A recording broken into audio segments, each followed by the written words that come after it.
Well, good Monday morning, friends. Mark Holmes here with my buddy Cowboy Joe Boo, as well as Joe Bear in the house. And as always, I want to thank you all for watching, commenting, subscribing, and being part of the Joe Boo Sports Report.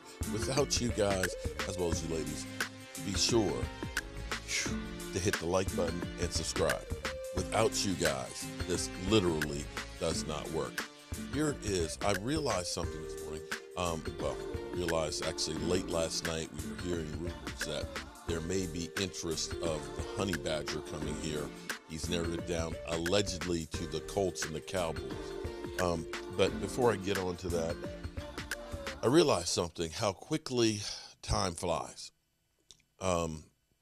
Today begins the 9th week that I've been on keto. And I started keto right after the Dallas Cowboys last lost. 9 weeks ago was the end of the season. And it seems like in some instances, like it's just been like yesterday that we lost that. In other instances, it feels like it's been forever because we've had so many things that have literally happened, from Kellen Moore doing his NFL tour to have the door slammed in his face, to losing Dan Quinn. We thought for sure going to Denver, and it wasn't Dan Quinn going to Denver, it's Randy Gregory, to Kellen Moore coming back and Amari Cooper being thrown under the bus. And then just literally, guys, it's only been 1 week since legal tampering started. 2 hours from now, a week ago, was when legal tampering started.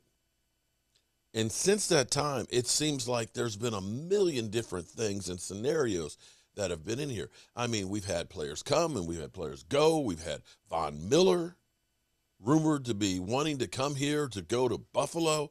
We've had the Jaron Kearse situation where I don't seem to understand how that piece, where even Micah Parsons said, sign that guy who recognizes I need him, and they're dicking around with that.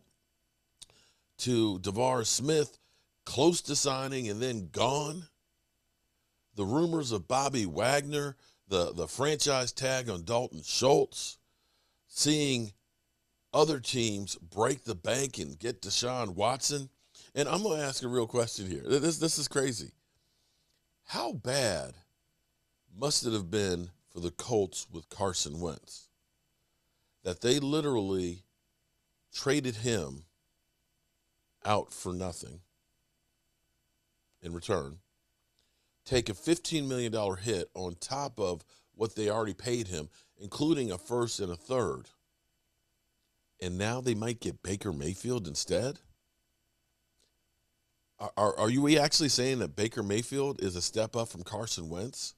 Because if they're about even, you keep Carson Wentz and not have to give up all that money and so on. You're going to have to trade to get Baker Mayfield. That's pretty bad.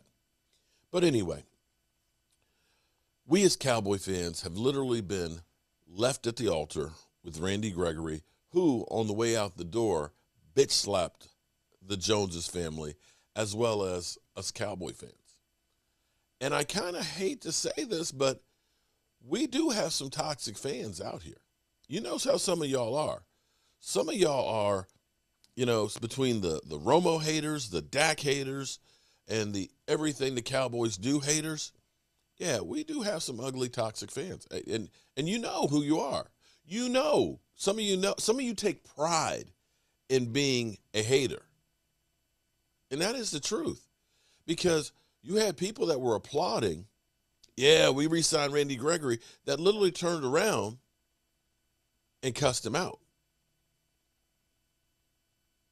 But, that's how it works. So it's kind of like when you ever notice that when a couple's together, she always talk about, oh, that's my man. That's my man. Oh, I love my man. My man treats me so good. They break up. Girl, he wasn't about nothing. He never did satisfy me. You know how that is. That's just the way it is. But here we sit, and I'm worried because I'll really be honest with you. I'm worried maybe Jerry Jones' attorneys have told him to stay out the limelight. Don't do any press conferences. You're going to get asked about the lawsuit. We don't want you to say anything about that and all before we go to the hearing or what. But it feels like Stephen Jones is the owner of the Cowboys. And if this is a taste of what we're going to get with Stephen Jones at the helm, we will never win another Super Bowl. I hate to say that, but we won't ever win a Super Bowl with Stephen Jones as the owner and GM. It's just not going to happen. You can see that he is literally clueless and literally lying to us about, we can't pay people and you got to make all these moves. And they've literally got Mike McCarthy towing the company line that you got to make hard cap decisions. Because the funny thing is, here it is, Amari Cooper gets traded for a 5th-round pick in a swap of 6s, and somehow the Browns are paying him on the cap this year less money than the Dallas Cowboys are paying for him to go. The Cincinnati Bengals are actually only paying La'el Collins $4 million more than what we're going to take as a dead hit for La'el Collins this year. See, they restructured his deal where basically he got 2 years for $22 million. It's a $30 million deal, but with the bonus money, signing money, we're spending $6 million to let go of La'el Collins. They're only spending $10 million to keep him, to have him play. We're spending $6 million to Amari Cooper to go, while the Browns are only paying him $5 million for him to play. In other words, the Dallas Cowboys are playing us. So, on to the Honey Badger. The Honey Badger. This feels like Deja Vu to Earl Thomas situation. Are we being Earl Thomas by Honey Badger in his camp to try and get a better deal from the Colts? Oh, man, I want to go to the Cowboys or the Colts to get the Colts to up the price, to get more publicity, because once you say Dallas Cowboys, your profile raises. You look at the tags. If you go through with your analytics and everything else, the Dallas Cowboys are up there. Dallas Cowboys, Jerry Jones, Dak Prescott. You use those things in your keywords, in your titles, you're going to get more than, say, the Jets, Sam Darnold, anything. Here's where we have more deja vu moments. And here's why I say we will never win the Super Bowl with Stephen Jones at the helm. We don't act when we should. We act a day late and a dollar short. Here's the thing. Here's what I'm going to tell you. It's all beginning to come clearer to me. Here's the reason why the Dallas Cowboys don't sign their free agents to a contract before the beginning of free agency. They don't know how. They don't know how to bid. They don't know what the market rate is. That's why originally they let Amari, I tell you what, you go out and make a deal and we'll beat it. You get your price and we'll match it. That way, you're lazy. You don't have to do the work. You don't have to negotiate. That's why Randy Gregory, hey, Randy, you're our guy. You go ahead and get your deal, and we'll come back and we'll match it. And then you get sneaky. Okay, we're gonna get a little extra bid on it. And that's how you lose Randy Gregory. It may end up being that Randy Gregory ends up being Jason Hatcher. And it may look back and say that was a great move that we didn't re-sign him.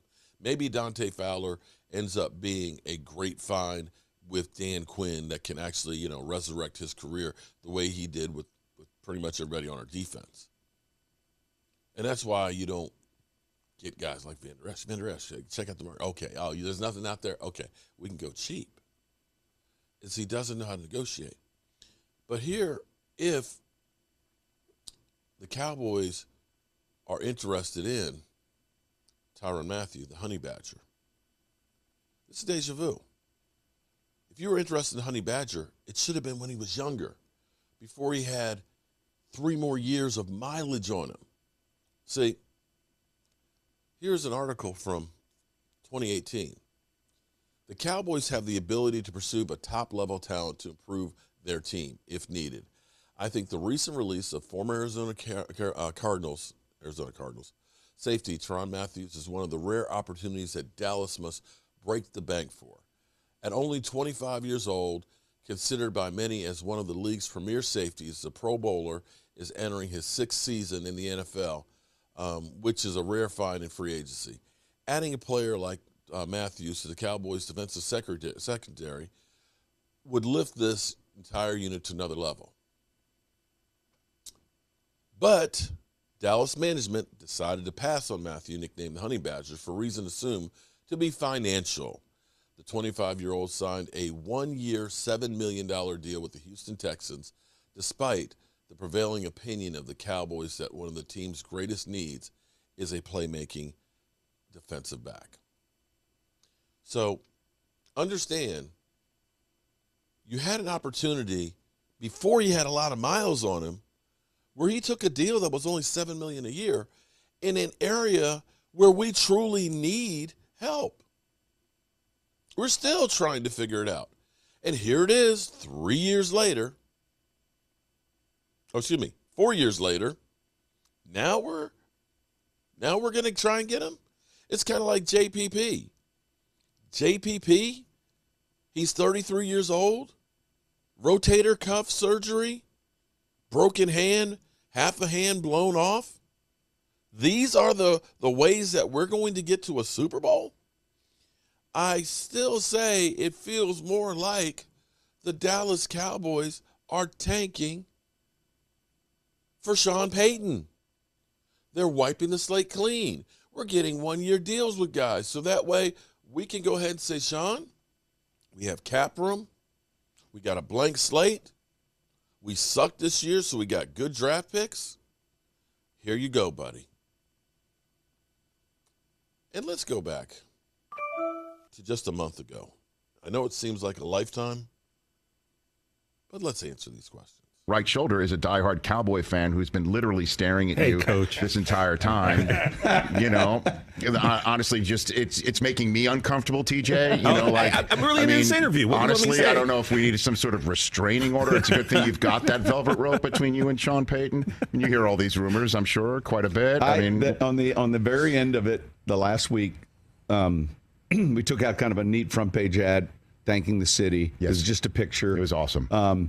Yeah, then there was a little Mardi Gras in there. It's been a great ride. We'll see you on the neutral ground. And most people wouldn't know that that's like the median. Or when you ride in a Mardi Gras parade, you'll tell somebody, I'm going to be on the neutral ground side of the float, which would be towards the inner part of the street, or I'm going to be on the sidewalk or passenger side. Mm-hmm. So see you on the neutral ground. And then it's fun. You read the responses, and it was kind of, appropriate. And there's one guy down there says, Coach, that's all good. But if you end up in Dallas, this will be kindling for our fire in the evenings. So there's been that, not love-hate, but that fear, because I worked in Dallas for 3 years prior to coming to New Orleans. Right. And so it wasn't until 10, 11 years where it kind of went away. Like, when are you going back there, or you're not going back there? But no, listen, I appreciate you. And I kind of felt this same, heat also. Okay. A little bit. I kind of felt it over your right shoulder. Just a little. But I had no idea. Could you tell me who sent that kindling tweet? Because I had no idea Jerry Jones had a burner account. Hey. I got to check that out. I had no idea. What is it? At love you, Sean, on Twitter. So what about coaching again? When do you think you might get that itch? What do you think about that? It certainly doesn't feel like retirement. It's just really a change. I'd like to see. I'd like to see how well I can do with this, because I think if I can do well at this, I'll live longer. The TV thing? Yeah, then coaching. There's a grind to the coaching. There's a grind to the coaching, but I've seen so many coaches go from your position to television, it never leaves you, man. It never leaves you. Yeah. I see Mariucci on the sidelines. He's got his hands on his hips, and he'll go right up to the ref and hit him right on the hip. You know, his hands on his knees and go right. What are you seeing out there? Like, and it's just like, I'm like, Mooch, you don't have a challenge flag in your pocket to throw. You know what I'm saying? But I felt that when we had a game this year against Tampa where I had COVID, and so I was home watching, and like you're throwing stuff at the TV screen and yelling at Dennis or yelling at whoever. It'll never leave you. Yeah, I could see that. But, yeah, I think that in order to do something really well, that you want to dive all into it, and I'm anxious to do that relative to television. Okay, and we'll see how it goes from there. And are you going to be like one president to the other, leaving a note for Dennis Allen in the office? You're going to leave like one president does after leaving office, leaves a note behind? I cleaned it real good. Here's what my gift to him. Yes. Is it's got a nice bathroom in it, and it's a new office that was built a few years ago, and the shower has, let's say, a normal shower pressure. Yes. And I'd met a guy that had gotten me this unique shower head like you see on Seinfeld. My gift to him is water pressure. He's going to be blown away. I'm telling you, he is going to be like the best thing he's going to, in his first day, if someone really said, what was the biggest thing that you felt like your first day was like at the office, he's going to say the water pressure. Like the head coach had better water pressure than everyone else in the building. Because you're the head coach. You know how to do it. I love it. Hey, Well, yeah. Interesting take here. See, here's my thing, and why it kind of makes sense. Because we know Stephen Jones is dirt cheap. Stephen Jones does not want to pay a cent more than they have to. We as fans all saw that Jason Garrett needed to go, but they had the 5-year contract. They don't want to release a coach and have to give him more money. In the same way, they want to slip in, a little clause in here. If Randy Gregory gets in trouble, we can go back and get some more of our money. It's greed. And so the problem for the Cowboys is I think they really want Sean Payton. But they don't want to have to give up anything to New Orleans. That's why they're going to wait and try and get him. And the same thing with Mike McCarthy. He's only 2 years in. At least get a third year where we get him to work for us and then get rid of him. To me, this is the whole plan. You are literally setting Mike McCarthy up for failure. So I don't know what to make of it.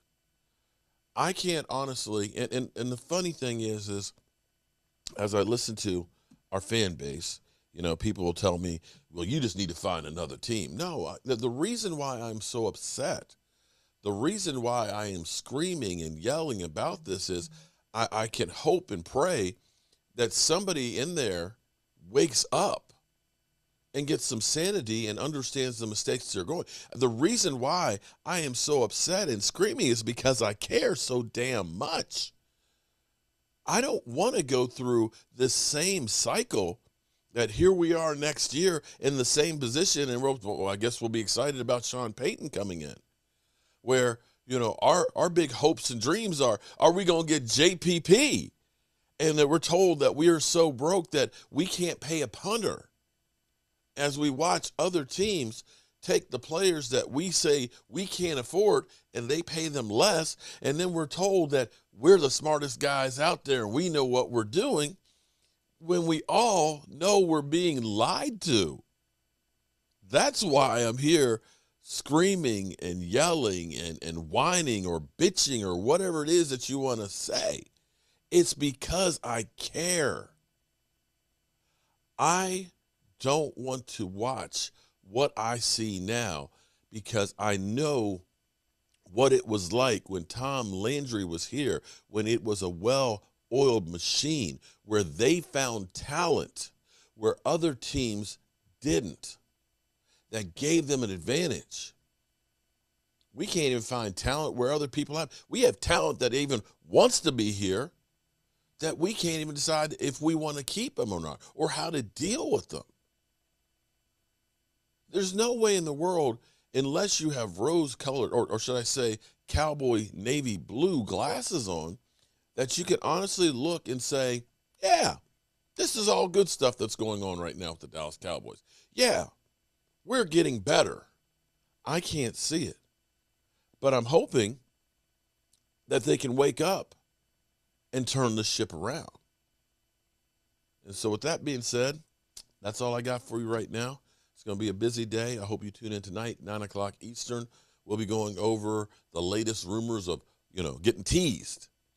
Other teams get players. We get teased with Von Miller and Bobby Wagner and the Honey Badger and JPP, only to re-sign Van Der Esch.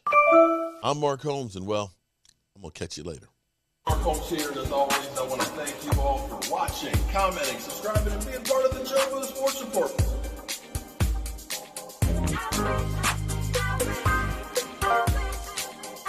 You did one hell of a job, and the only thing else I got to say is, how about this, Cowboys?